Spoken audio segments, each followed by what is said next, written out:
Hey guys, it's Gizmo Joe. I'm back with another unboxing slash review. Today I have the Sunvell T95D Android TV box. I think you pronounce it Sunvell. It's Sunvell. I'm assuming, but I could be wrong.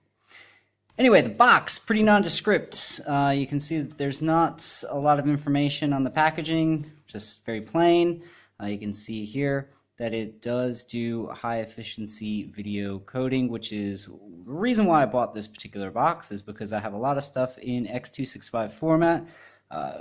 Maintains the quality without sacrificing a lot of space. So I'm a big fan of that. So all my TV boxes, I aim to grab that little guy right there.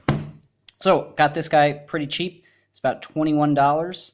It's probably one of the cheaper ones that you can get out there. As you can see, it looks like it's got a quad-core Cortex A7, so it's probably a Rock-chip CPU. And then Anyway, we look on the back. Again, nothing. So let's open this guy up. Okay. All right. Okay, so here's the box itself. Let's take it out of this little plasticky bag. Okay. So as you can see on the top, T95D. Now the other cool thing about this little box is that it does show the time on here, which I thought was cool, because if I have it sitting next to my TV or whatever, I can just quickly glance at it to get an idea of what the time is. Let's peel this off. This is always fun.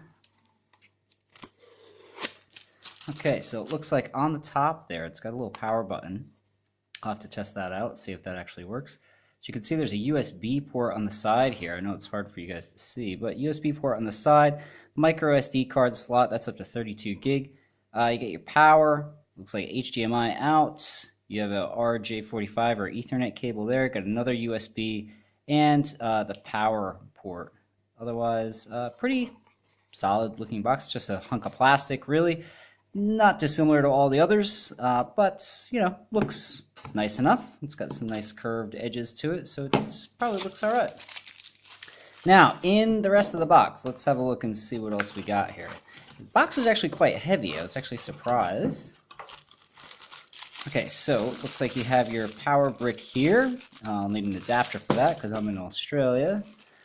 And the HDMI cable. These are pretty run-of-the-mill. They usually always come with these, so that's always good to see. And it looks like we have one of these remotes. These remotes are all the same. I've really found them to be pretty useless. The only one that I managed to actually get working really well was with my R box. But all of the others, especially on the cheap boxes that I've purchased, all these remotes are essentially useless. They're not very accurate. The range on them is terrible, so I probably won't be using this. And it looks like inside we have a pretty typical bare bones manual. Anyway, this guy is supposed to be a quad-core RK3229 chip, so it would be a Rock chip. So it'd be interesting to see how this guy performs with Kodi. I know Kodi sometimes doesn't play nice with the Rock chip CPUs. Looks like we got a 1 GB of RAM. That's DDR3. There's 8 GB of storage space in here, so you're not going to be downloading a whole heck of a lot of games or apps or anything on here. And as I mentioned before, that micro SD card slot is capable of taking a card up to 32 GB. But the big thing with this guy is that he's cheap, and he does X265. I will definitely be testing that out, so stick around and you will see the full review coming up. Okay guys, so I have the Sunvell T95D Android TV box hooked up to my television. I've gotten everything all set up so it's ready to go. One of the first things I wanted to mention to you though is that during my initial setup, it just sort of froze and rebooted itself twice. I don't know if this is a common occurrence. I don't know if this has something to do with, I don't know, something I did. I have no idea. But just be aware that that's what happened. It seems to be working fine now. And again, for 20 bucks, you kind of hold your breath a little bit and say, well, if it's a brick, then, it's 20 bucks down the tubes. But anyway, you can see it's got this launcher on it. I don't know which one this one's called, but it seems like all of these cheap Android TV boxes use it. And you can customize all of this to a certain degree. But basically, I went into the settings, changed my date and time locations, and now on the front of the box, which you can't really see because it's a bit too dark, on the front of my box it now displays the right time, and it's in a blue LED. I can't really see it from my couch, so I mentioned before how I got it particularly because it had that clock feature, but I don't know how useful it will be for me. Anyway, I had a look, and there weren't many reviews on this particular box, but one of the things that I was concerned with was, after I had purchased it, I looked at a review and said that even though the advertised version of Android was 6.0 on GearBest, when they actually received the box, it was only at 5.0. I can verify that this box, however, that I received is 6.0.1. So pretty happy with that. Anyway, it's a fairly cheap low-power box. As I mentioned before, it's got a quad-core Rockchip processor in there. It's only got 1 GB of RAM. And if we go to this online video, this vague-sounding little tile over here, if we click on that, you'll notice that it's got something pre-installed called Kde Player. This is obviously a Kodi fork. I've never heard of Kde Player before. Maybe you have, but I have no interest in using it. Again, you look at it, obviously it's based on what looks like Kodi maybe 16, but again, don't want to use it.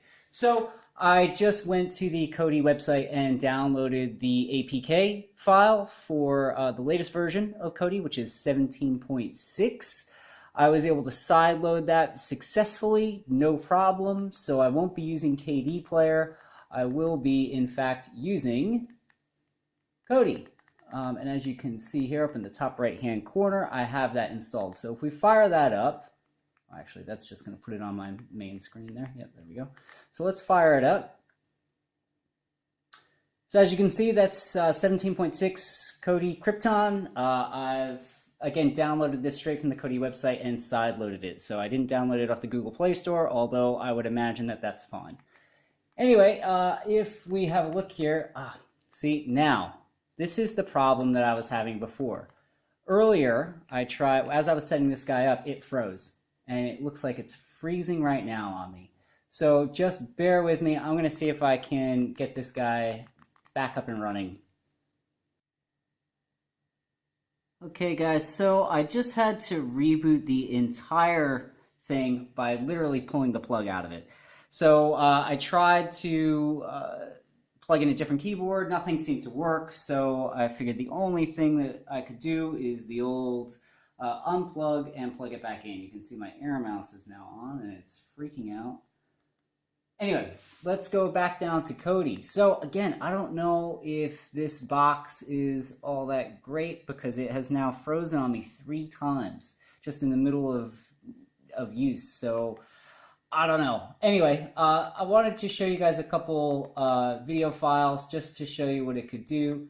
I don't have anything loaded on here except for a few sample video files that you can find at HEVC.com, I believe it is. It's basically the little, where is it, sample videos. It's the one that basically gives you little snippets of video files in HEVC or X265. So here's a little sample from Big Buck Bunny. This is 4K supposedly, and it is in X265 or HEVC format. So let's give that a shot.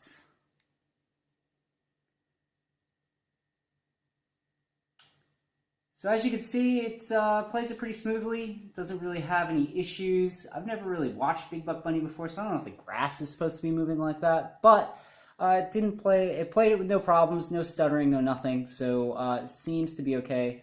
I'll try this one here, which seems to be some sort of little independent film. Not too familiar with this.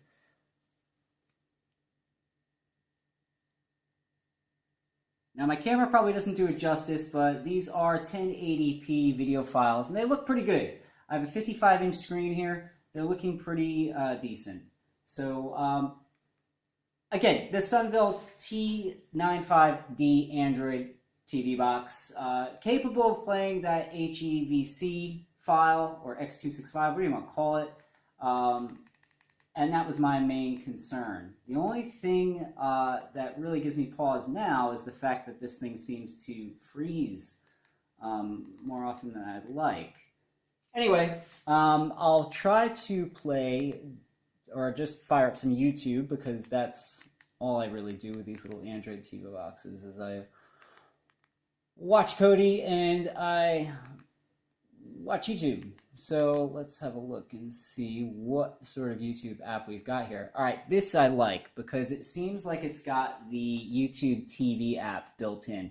Now, if you have a remote like I use, one of these guys, the Android TV app is superb because you can click through it really, really easily. Some of the other TV boxes that I've had, especially the cheap ones, I know the AlphaWise TV box that I reviewed, I think it was my first video actually, that one's got a YouTube app that is basically like the stock standard web version of YouTube, and it is a pain to click on stuff. This YouTube app, or this version of YouTube, is obviously built for a remote. So I really, really like that when using my TV boxes, because I don't like to use a big clunky keyboard. I like to use the small, slim, little air mouse, little remotes that come with it, because I just think that they're a lot more convenient. So I do like the fact that it does ship with the YouTube TV app. Anyway, that's going to do it for me. Like I said, this is the Sunvell T95D Android TV box. It plays HEVC X265 files.